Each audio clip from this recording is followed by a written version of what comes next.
नमस्कार दर्शक बंधु आपण को आम चैनल को स्वागत। आज भिडटी समस्त मीन राशि व्यक्ति विशेषों बहुत गुरुत्वपूर्ण रही।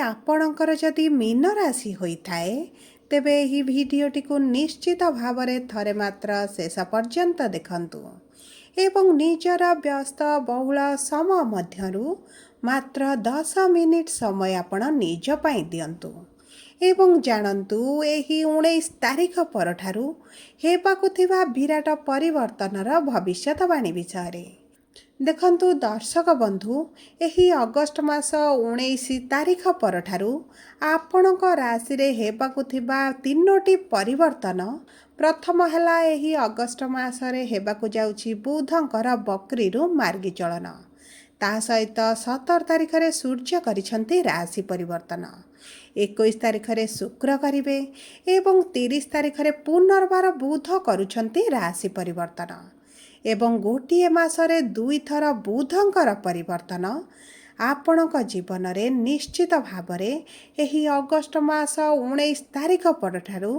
किछि ना किछि बड़ परिवर्तन आनिब एवं आपणक जीवन रे एही तारिख गुड़िकरे निश्चित भाव बड़ घटना घटी पारे।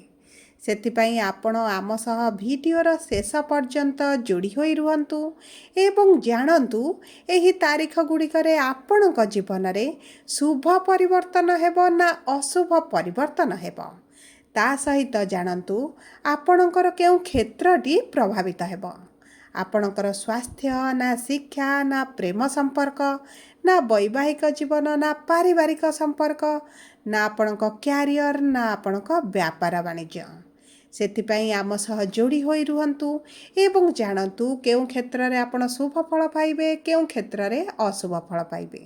चलंतु एबे कार्यक्रमटी को आग को बढ़ाइबा किंतु भिडियोटी आरंभ करिबा पूर्वरु जदि आपणकर भी मीन राशि होइथाए एवं आपण भी ईश्वर को आंतरिक भक्ति एवं विश्वास करंती तेबे भिडियोटी को लाइक करंतु कमेंट बॉक्स रे जय जगन्नाथ जय माँ लक्ष्मी अवश्य लिखि दियंतु ता सहित आपणक मन रे जहाँ भी प्रश्न रही जहाँ भी द्वंद्व रही आपण कमेंट बॉक्स रे लिखि जणांतु आमे आपणक प्रश्नर उत्तर देबा पई यथा संभव प्रयास करिबु।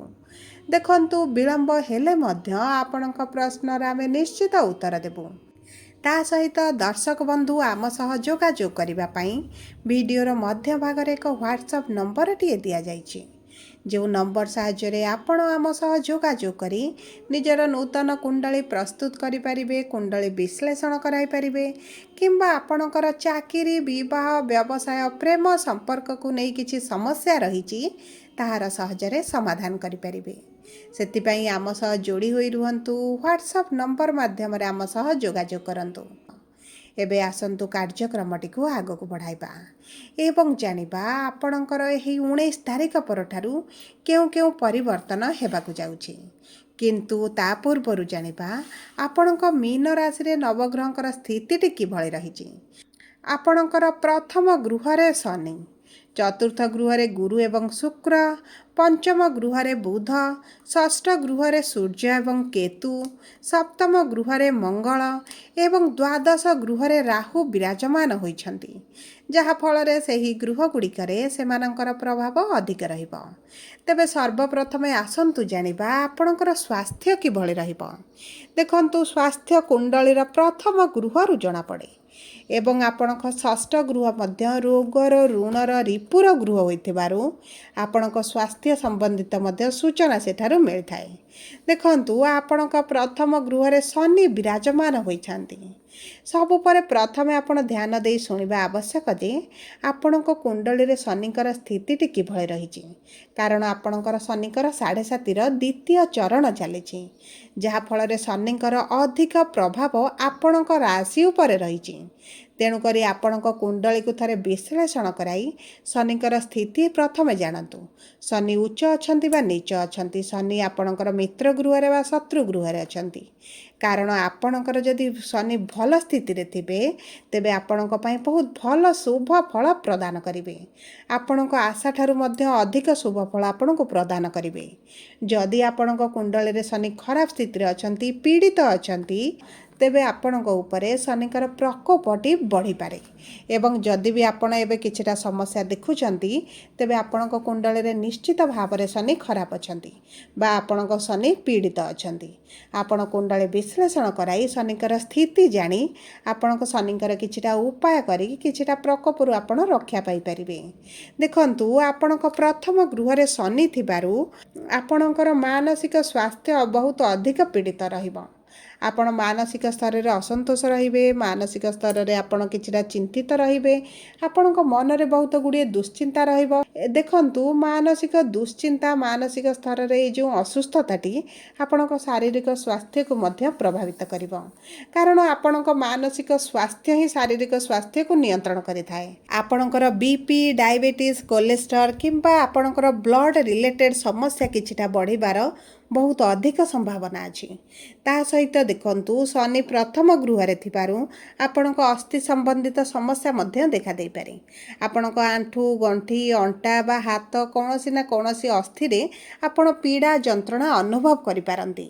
ତା ସହିତ କେତୁ ଯେହେତୁ ଆପଣଙ୍କର ଷଷ୍ଠ ଗୃହରେ ଅଛନ୍ତି, ଆପଣଙ୍କର ସ୍ୱାସ୍ଥ୍ୟରେ କିଛି ନା କିଛି ତ ସମସ୍ୟା ଆପଣ ନିଶ୍ଚିତ ଭାବରେ ଦେଖିବେ। କିନ୍ତୁ ଦେଖନ୍ତୁ, ଯଦି କେତୁ ଆପଣଙ୍କ ଷଷ୍ଠ ଗୃହରେ ବା କେତୁ ଆପଣଙ୍କ କୁଣ୍ଡଳୀରେ ଭଲ ଥିବେ, ତେବେ ଆପଣଙ୍କର ଶରୀରରେ ସ୍ୱାସ୍ଥ୍ୟ ବା ଆପଣଙ୍କ ରୋଗ ପ୍ରତିରୋଧକ ଶକ୍ତିରେ ମଧ୍ୟ କିଛିଟା ବୃଦ୍ଧି ଘଟିବ। କିନ୍ତୁ ଦେଖନ୍ତୁ, ଆପଣଙ୍କୁ ମେଡ଼ିକାଲର ଚକ୍କର କାଟିବାକୁ ପଡ଼ିପାରେ, ଆପଣଙ୍କ ପାଇଁ ହେଉ କିମ୍ବା ଆପଣଙ୍କ ପ୍ରିୟଜନଙ୍କ ପାଇଁ ହେଉ, କାରଣ ରାହୁ ଆପଣଙ୍କ ଦ୍ୱାଦଶ ଗୃହରେ ବିରାଜମାନ ହୋଇଛନ୍ତି। ସେଥିପାଇଁ ନିଜ ସ୍ୱାସ୍ଥ୍ୟ ଉପରେ ଆପଣ ବିଶେଷ ଭାବରେ ଧ୍ୟାନ ଦିଅନ୍ତୁ।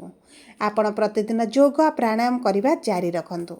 ଯଦି ଆମେ ଦେଖିବା ଆପଣଙ୍କର ଶିକ୍ଷା କ୍ଷେତ୍ରକୁ, ତେବେ ଶିକ୍ଷାର ଗୃହରେ ବୁଧ ବକ୍ରୀ ଥିଲେ, ଏବେ ହେଉଛନ୍ତି ବୁଧ ମାର୍ଗୀ, ଯାହାଫଳରେ ଆପଣଙ୍କ ଶିକ୍ଷା କ୍ଷେତ୍ରରେ ଯଦି ବି ସମସ୍ୟା ଆପଣ ଦେଖୁଛନ୍ତି, ସେଥିରୁ ଆପଣ ମୁକୁଳି ଯିବେ। ଆପଣଙ୍କର ଶିକ୍ଷା ପ୍ରତି ଆଗ୍ରହ ବଢ଼ିବ, ଆପଣଙ୍କର ପାଠ ପଢ଼ିବାରେ ମନୋବୃଦ୍ଧି ହେବ ଏବଂ ତା ସହିତ ଆପଣ ଯଦି କିଛି ପରୀକ୍ଷା ଦେବେ, କିଛି ଇଣ୍ଟରଭ୍ୟୁ, କିଛି ଏଣ୍ଟ୍ରାନ୍ସ ଦେଉଛନ୍ତି, ସେଥିରେ ମଧ୍ୟ ଆପଣ ଶୁଭ ଫଳ ପାଇବେ। କାରଣ ଗୁରୁ ଆପଣଙ୍କ ଚତୁର୍ଥ ଗୃହରେ ଥିବାରୁ ଆପଣ ଯଦି କିଛି ସରକାରୀ ଚାକିରି ପାଇଁ ପରୀକ୍ଷା ଦେଉଛନ୍ତି, ଇଣ୍ଟରଭ୍ୟୁ ଦେଉଛନ୍ତି, ଏଣ୍ଟ୍ରାନ୍ସ ଦେଉଛନ୍ତି, ତେବେ ମଧ୍ୟ ଆପଣ ସେଥିରେ ଶୁଭ ଫଳ ପ୍ରାପ୍ତି କରିବେ। ଆପଣଙ୍କର ଯଦି ସରକାରୀ କ୍ଷେତ୍ରରେ କିଛି କାର୍ଯ୍ୟ ଥିଲା, ସେଥିରେ ମଧ୍ୟ ଆପଣ ସଫଳତା ପାଇବେ।